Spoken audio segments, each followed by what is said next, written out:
back to my channel, and if you're new here, then welcome. My name is Maddie, and today I'll be reviewing Season 2 of Fruits Basket. So I did review Season 1 shortly after the season finished, so I'm going to come back for Season 2, even though I'm getting this video out a little bit late.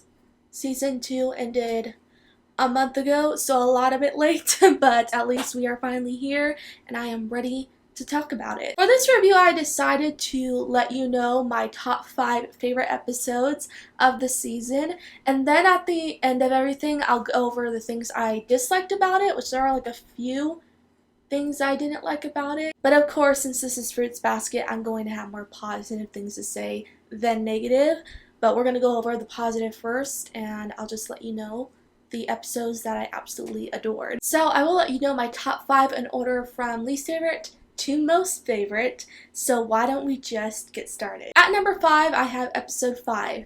Didn't plan for it to work out like that. Number 5 is episode 5. That kind of worked out perfectly. I absolutely love this episode because this is the episode that has Kurano's debut in it, which is a character I had been waiting to see animated for so long, so when I saw him on screen for the first time, I flipped out. You probably see my reaction how much I flipped out. I was going crazy. I was so excited to see him. And the chapter that is covered in this episode with him meeting Arisa for the first time is one of my favorite chapters in the manga, so I had been really looking forward to seeing this one animated, and it did not disappoint at all. I think it was executed so well, and it really established the relationship between Arisa and Kurano really well, and it's one of the rare moments where we actually see them together. I wish throughout the rest of the series we did see more of them together, but the whole tension of their relationship is the fact that they are forced to spend time apart because Kurano has to be with Akito, so he can't leave. That was just a rare moment when he could get out of the estate, but it would have been nice to see more of them together throughout this series. So that's why I treasure this chapter in this episode so much, because it is one of the only times we really see them together. It's such a beautiful episode and a sad one as well. It has a lot of bittersweet feeling because of the tragedy that is their relationship, because they can't be together as much as they want to. Also, this episode had so many fun times with the haunted house, which was, I guess you would consider filler, but it was filler that was still really entertaining and fun to watch. Just Toru being so scared and the guys like trying to protect her, but at the same time getting into too many fights with themselves in order to protect her. So it was a mess, but it was a fun time as well. Also, oh my gosh, the story that Haru tells about that one animatronic and his whole entire sad backstory that he made up to make Toru feel better and a lot less scared was hilarious. So it was a funny episode. Also had just a lot of tragic moments in it with Kurano and Arisa. Just gave me so many feels and I loved it. And my 4th favorite is episode 17, where they go on the school field trip. One of my all-time favorite Kyoru moments are in this episode, and I think that's why I love it so much. In fact, I'm pretty sure that's why. I love the moment where she goes after him when he's walking away, and she's just wondering if Kyo is going to let go of her someday, because she can really feel him pulling away from her, which is really sad. So she goes after him and he just takes her hand and kind of proves her wrong, and that he is still there for her and still keeping her close. It's one of those moments that just further propels their relationship, which is why I appreciate it so much. But another thing I loved about this episode is how much effort was put into it visually. The way they animated Kyoto and all the background images with the fall colors was so stunning. This episode, I think, is probably the most visually beautiful episode in the anime so far. It is so pleasing to look at. And this episode as well also further establishes the relationship between Yuki and Machi when he gives her the leaf, which I love that part. All throughout season 2, I've been really enjoying seeing their whole relationship develop, and this episode has one of the key moments that really shows the relationship starting to bloom, and it also shows how much effort Yuki is putting into forming relationships. Since Kakeru is there and we see some bonding time between them. So just so many good things about this episode. It's visually pleasing. The Kyoru moment is super sweet, one of my favorite moments between them, and we also see some development between Yuki and Machi. So it has a lot of good things in it. And at number 3 is episode 22. This is the episode leading up to the Cinderella play, pretty much where they're preparing for the play and rehearsing it. And I love this episode mainly because of the struggle that Kyo is going through in it. In this one, we see that Yuki reminds Kyo of the hat and reminds him that Toru is the one that has it. And so because of that, he's being reminded of all the things surrounding the hat, which I can't go over because of spoilers, which will be revealed more in season 3.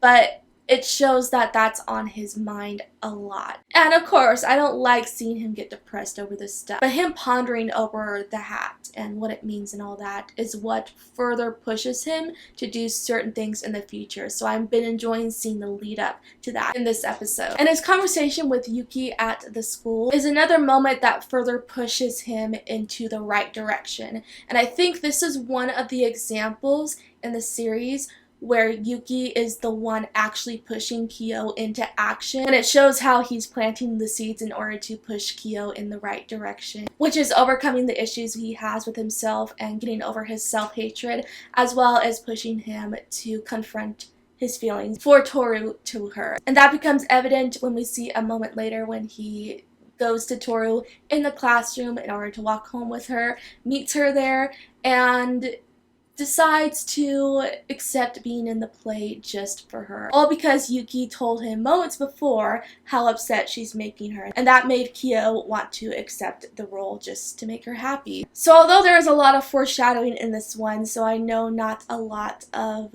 anime only watchers are going to completely understand everything that's going on with Kyo, me being one of the manga readers and knowing what's going to happen in the future can really appreciate this one for the little seeds that it is planting. And also on top of that, we had 2 great Kyoru moments in this one. Absolutely love the moment where he takes his script away from her because she's showing it to Shigure and telling him how Kyo is going to be the prince. It's such a flirty moment between them that is so adorable. And also their little moments in the classroom. There was just 2 great Kyo and Toru moments in this one that I had been waiting to see animated for so long, and they were done so well. And at number 2, an episode that a lot of people were waiting for, including me, and I was so excited to see it, is episode 23, which is the Cinderella play. The Cinderella play in the anime was executed flawlessly. I loved every single moment of it in the anime. I've been waiting to see it animated for so long. It absolutely did not disappoint. Seeing Kyo as a prince was everything. He looked even more beautiful as a prince in the anime, so I highly appreciated that. Not only that, but this episode gave a lot of dramatic scenes in it, and again, foreshadowed at things that is going to be prevalent later. And it's also the first episode where Kyo and Toru truly start to understand their feelings for each other, and we see them be in denial about it, which is very frustrating, but very realistic to their characters because they have a lot of internal struggles in regards to themselves that they can't work past enough in order to face their feelings for each other. So I liked how this episode really showed that, as frustrating as it is, but it really adds to the drama of their whole relationship. This one overall was super fun, and I really appreciate the anime for giving all of their effort into it. It really showed that they put a lot of care in this episode, because I'm pretty sure they knew a lot of fans were excited for this one. So I'm really glad it was so well done. And my favorite episode from season 2 really should not come to a surprise at all if you know me and you know who my favorite character is. That is episode 9, which is the one where Kyo is called to meet with Akito, and during that realizes that he is in love with Toru. I had been waiting for this episode to be in the anime ever since the reboot was announced, so when it finally happened, I was over the moon about it. I was so excited during this episode, and I think it really, really showed. I have cried during this episode countless times because I love rewatching it, even though it makes me cry so much and gives me so many feelings. It is a very emotional one. Probably next to the true form arc, the most emotional episode of the series, which makes sense because any episode that focuses on Kyo is going to be very emotional. The anime did a really great job with this episode. Again, just like I said with the Cinderella play, it's another episode that I think they knew that a lot of fans were looking forward to, so they just put all of their effort into it, and it really showed it, and I appreciate that. Something that I've always loved about this chapter is how most of it, like 90% of the chapter and 90% of the episode, takes place in one room, and the biggest thing carrying it is just a conversation. That is something that is so hard to do in media, and it's something I struggle to do even in my own writing. It's really hard to actually make a scene interesting just by two characters carrying a conversation, but the back and forth conversation between Kyo and Akito is so phenomenally well done that, like, it deserves an Oscar just for that scene. I've always loved that scene because of how intense it is, and how even though it's an episode and a chapter that mainly takes place in one room, you're still on the edge of your seat throughout the whole thing. That is just like top tier talented writing right there. And of course, I also love it because it is the moment that Kyo does realize he is in love with Toru, which is something that throughout the series a lot of readers, a lot of anime watchers have been waiting to see for a long time, so it's nice to finally see it. It was so refreshing to finally see him come to terms with how he feels for her, even though Toru isn't quite there. She's kind of getting there. She subconsciously knows, but she isn't quite at that ultimate realization that she is in love with him, but Kyo is really more sure of his feelings, which is really nice to see in that episode. And also that moment where he meets her on the beach after coming back from seeing Akito and just like looks so at peace and happy to see her was beautiful. And the moment in this episode that always makes me cry without fail is during that flashback between him and Kazuma, where Kazuma is telling him that he evidently has not given up on hope yet because he knows that there is someone who is going to accept him. I've always related to that moment on such a personal level that it always makes me cry. Even though I love this episode so much, that's always a hard scene to see, but it's so beautiful at the same time. Just the messages in this episode, the romance, the drama, the intensity of it is all done so well. I really think it's the most well done episode in the anime so far. Well, those were my top 5 favorite episodes and basically everything that I loved about season 2. We're going to get into my negatives, which again, don't have a lot of negatives to say, but still worth mentioning, I think. The first thing is the animation. So I feel like the art style and animation in the anime overall is stunning and so beautiful. As I've said before, it has all these bright colors and the character designs are always so well done. So overall with the animation, don't have a lot of bad things to say about it, but I do feel like the animation quality went down a little bit in season 2, which makes sense because typically with anime, I feel like within the first season, the animation is always going to be at its best because animation is a way to draw viewers into watching it.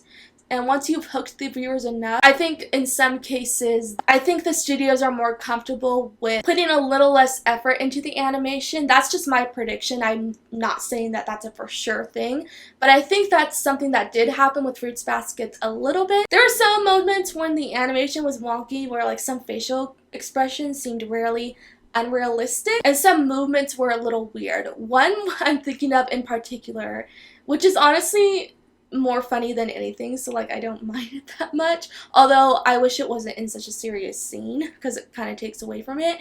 It's the part where it's in episode 16 where Toru is seeing Momiji right before she goes to see Kurano, and she's going through a lot of emotions and starts crying and she falls, but the way she falls does not seem natural at all. She literally looks like she just got shot in the back. And I wouldn't have minded it being so funny if it wasn't in such a serious scene. I do think the way this is animated really takes you out of how serious the scene is. So I'm really hoping that they do reanimate it for the DVD release and just have her naturally fall. I don't understand why she had to do this this worm thing as she fell. It's so weird. So many fans pointed it out. So many were making memes of it, which was really funny. But I really hope they do fix it later because it's just, no. Like, have her fall just naturally. She doesn't have to do the worm as she falls. That's a little weird. And going along with that, I actually did not realize that they do reanimate some scenes for DVD releases until I was watching later dub episodes and realized that some scenes had been reanimated, which is really nice. I think the thing that probably ends up happening, they might have to rush out episodes so they can't really clean up the animation sometimes, so they probably go back and reanimate some scenes that need retouching for the DVD release, which is nice because, like I said, there are some scenes that do end up being a little wonky that could use some retouching, so I like how they do that. They did that for the first opening. They went back and retouched some scenes, some movement, and made some things look a little more natural, so that was really nice. Second thing I had a problem with was how many Kyo and Toru scenes were cut, and I don't want to fault them too much for this because I do understand that you're not going to be able to fit everything in a 20-minute episode. I know there are some scenes that are going to be cut, but the thing I take issue with is why was it 3 Kyoru scenes? Why couldn't they have cut some other scenes? My prediction is that maybe they do want to give more time to other characters and not just Kyo and Toru.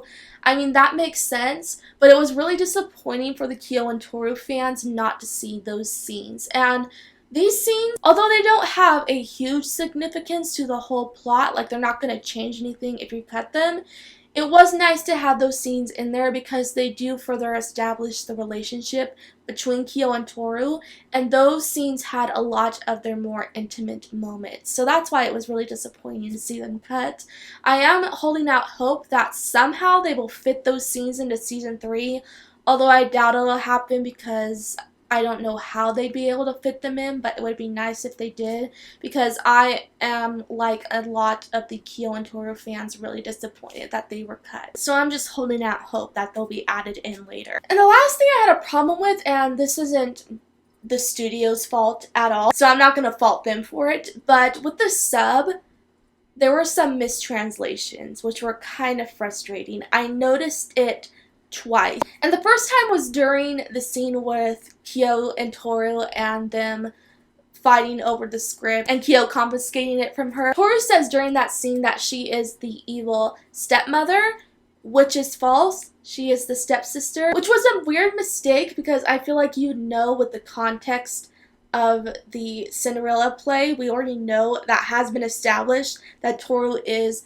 the stepsister, so I think that probably was just a typo and they mixed it up with stepmother, which isn't a big deal because the audience already knows for sure that she is the stepsister, so it's not going to throw anyone off, but it was just like, that's such a silly mistake. I don't know how they missed that and were able to correct it, so that was weird.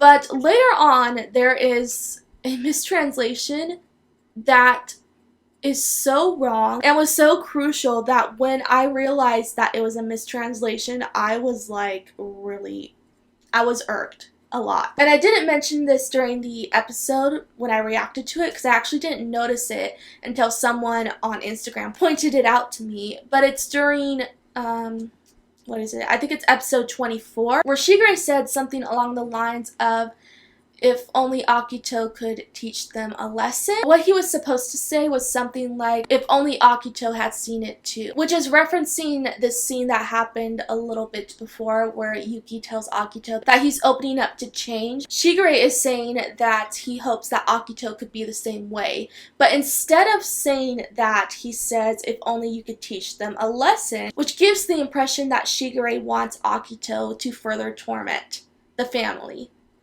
Those That's completely different from what he was actually supposed to say, which is referring to his wish for Akito to change. You see how different those two things are. I don't understand how it was mistranslated, and it did end up confusing quite a bit of anime onlys, because they got the impression that Shigure was even more malicious than he already is. He's a malicious guy, but he doesn't wish for the family to be hurt. He's actually trying to help the family. So why would he want Akito to hurt them? It makes no sense. It changed the whole meaning of what he was actually supposed to say.